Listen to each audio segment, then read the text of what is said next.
आज बात होगी स्टील मैन्युफैक्चरिंग बिजनेस की।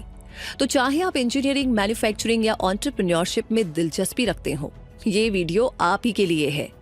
स्टील एक्चुअली में एक अलॉय है, आयरन और कार्बन का मिश्रण, जिसमें मैग्नीज, सिलिकॉन, फास्फोरस, सल्फर और ऑक्सीजन भी होती है।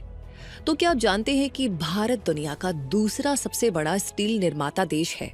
ये हमारे लिए गर्व करने की बात है। बढ़ते शहरीकरण, infrastructure development, real estate, automobile जैसी बढ़ती इंडस्ट्रीज और सेंट्रल गवर्नमेंट के मेक इन इंडिया जैसे इनिशिएटिव्स ने स्टील इंडस्ट्री को सबसे फायदेमंद इंडस्ट्री बना दिया है।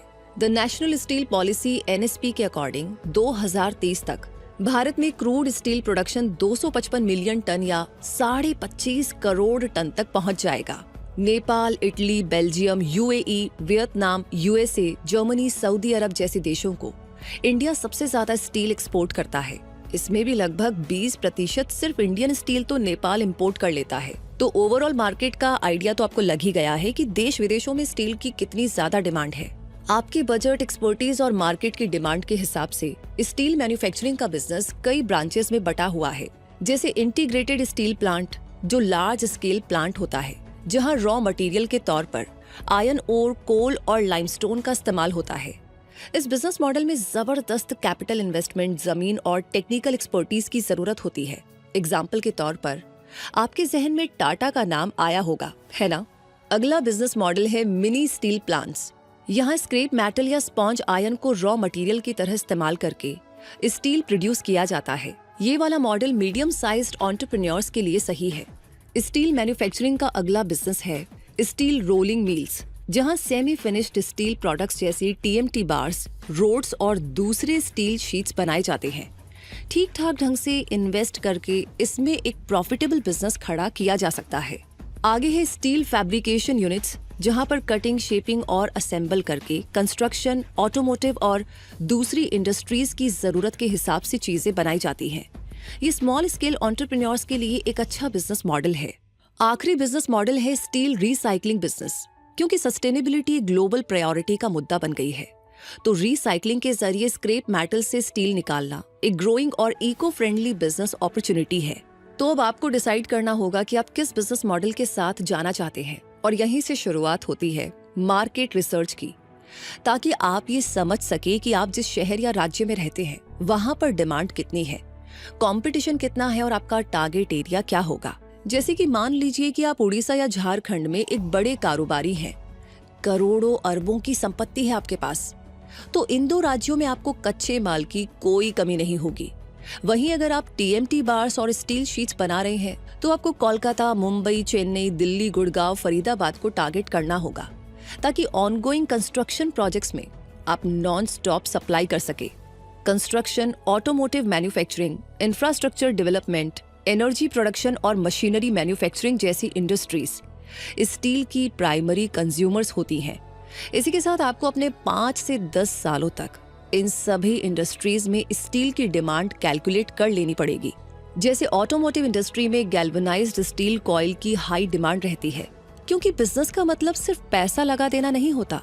Target market, audience, competition, products, pricing strategy, marketing strategy, estimated sales, profits और लॉस जैसे बिजनेस प्रिंसिपल्स आपको एक स्मार्ट बिजनेसमैन बनाते हैं।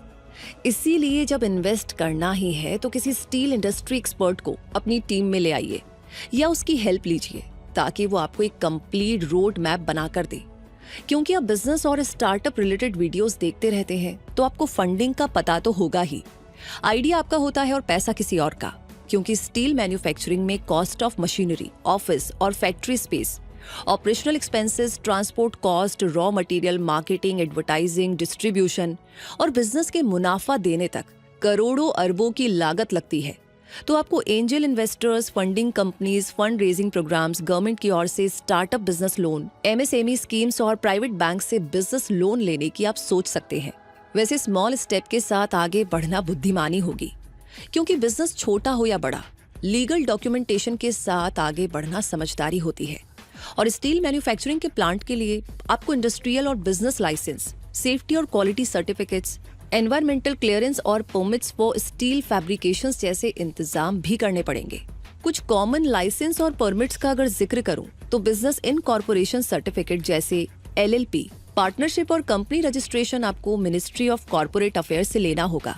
GST रजिस्ट्रेशन और जरूरत हो तो उद्यम MSME registration, trade licences, pollution और एनवायरमेंटल क्लियरेंस के साथ साथ फैक्ट्री लाइसेंस भी आपको लेने पड़ेंगे।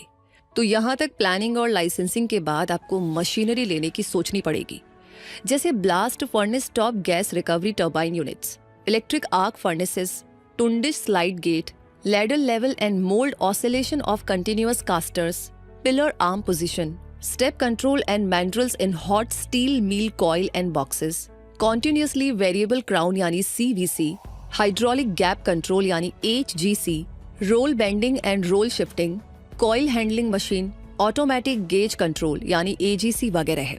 यहाँ पर आपको बता दें कि अलग अलग सेटअप के लिए अलग अलग मशीन लगानी पड़ती हैं, जो एक इंडस्ट्री एक्सपर्ट बता पाएगा। एग्जाम्पल के लिए अगर आप TMT बार सेटअप लगा रहे हैं तो bar bending machines, rebar bending machines, spiral rebar bending machines, stirrup bending machines लेनी पड़ेंगी। आपकी बिजनेस की कामयाबी बहुत हद तक सप्लाई चेन लॉजिस्टिक्स पर भी निर्भर करेगी, क्योंकि प्लांट तक रॉ मटेरियल्स लाने से लेकर के प्रोडक्शन को मार्केट तक पहुंचाने में जितनी एफिशिएंसी दिखाई देगी, आपकी सप्लाई उतनी ही बेहतर बनी रहेगी। इसके लिए डे 1 से ही मटेरियल सप्लायर्स, वेंडर्स और डिस्ट्रीब्यूटर्स के साथ एक भरोसेमंद पार्टनरशिप बनानी पड़ेगी। इसके लिए आप सिर्फ किसी एक पार्टनर या वेंडर पर ही डिपेंडेंसी नहीं दिखा सकते। मल्टीपल सप्लायर्स के साथ जाना एक वाइज डिसीजन रहेगा। क्वालिटी रॉ मटेरियल्स की डिलीवरी टाइम पर ही हो रही है तो आपकी ओर से पेमेंट भी क्लियर होना चाहिए। जो दिखता है वही बिकता है। जी हाँ, मतलब आज के जमाने में भले ही आप क्वालिटी प्रोडक्ट बनाते हो, पर उसका डिंडोरा पीटना भी उतना ही जरूरी है। इसलिए प्रिंट हो या डिजिटल, टीवी, रेडियो या सोशल मीडिया, होर्डिंग हो या डिजिटल मार्केटिंग का कंप्लीट कैंपेन, हर कहीं आपका प्रोडक्ट दिखना चाहिए। बहुत से ब्रांड सेलिब्रिटीज को अपना ब्रांड एम्बेसडर भी बनाते हैं ताकि ब्रांड का इन्फ्लुएंस बढ़े। तो आप भी अपने बजट के अकॉर्डिंग ब्रांड एंडोर्समेंट करवा सकते हैं।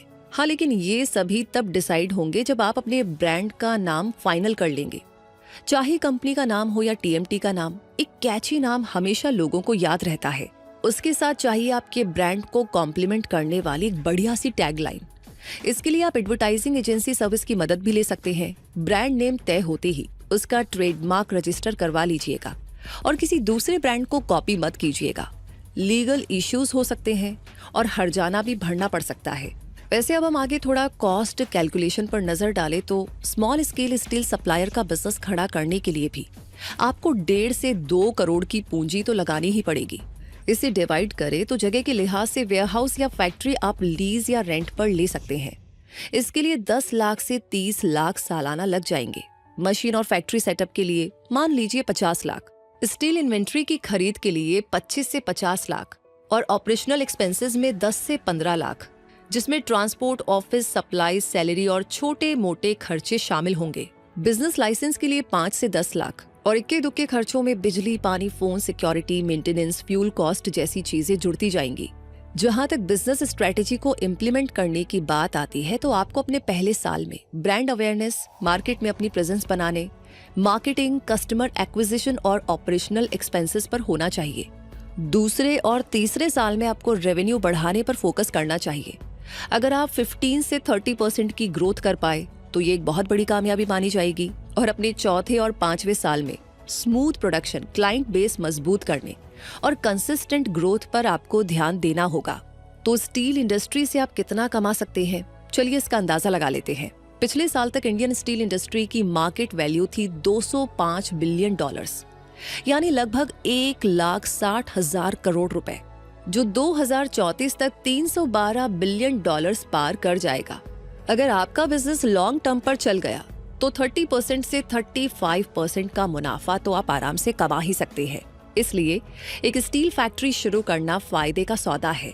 पर अगर आप सोच रहे हैं कि स्टील फैक्ट्री या प्लांट डालना अपने बस की बात नहीं है तो स्टील मर्चेंट बन जाइए।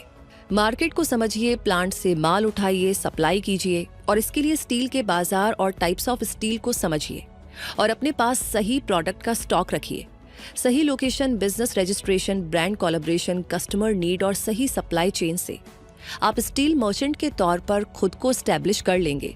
स्टील में TMT bars, steel angles, steel railings, steel pipes, steel wires और हाउस होल्ड आइटम्स में किचन के बर्तन से लेकर के स्टील फर्नीचर तक बहुत से बिजनेस आइडियाज मौजूद हैं।